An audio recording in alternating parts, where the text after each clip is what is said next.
আমি এখন যাচ্ছি লাট বাড়িতে, লাট সাহেবের বাড়ি।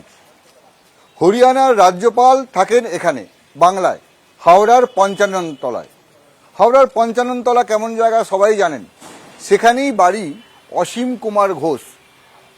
এই অসীম কুমার ঘোষ বাংলায় যারা বিজেপি করছেন বা করেন, বা বাংলার বিশাল অংশের জনতা তাকে চেনেন বিজেপি নেতা হিসাবে, বিজেপি কর্মী হিসাবে এবং মাটিতে লড়াই করা মানুষ হিসাবে।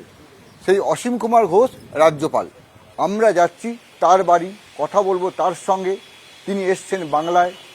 এটাই এখন লাট সাহেবের বাংলার বাড়ি।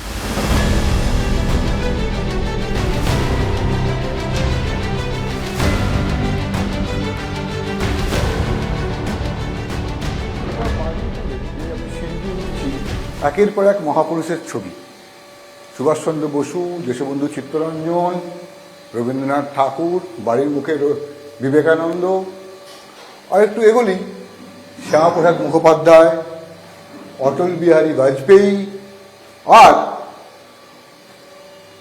মা কালী, তারাপীঠের মা তারা।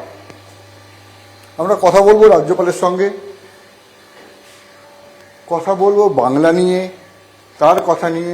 হরিয়ানার রাজ্যপাল অসীম কুমার ঘোষ আছেন আজকে ছাদে। আমি তার সঙ্গে ছাদে দেখাবো। নমস্কার স্যার। স্যার, আপনার এই ছাদ তো বিশাল সুন্দর, এত গাছপালা, আপনি বসে আছেন এখানে। আমি সকালে যখনই আসি নিজের বাড়িতে, আমি কিন্তু কিছু না বলে বসে গেলাম। হ্যাঁ, ঠিক আছে। এখানে আসি, একটুখানি গাছগুলো জল টল দিই, যত্ন করি। অনেক পাখি টাকি আসে সকালে।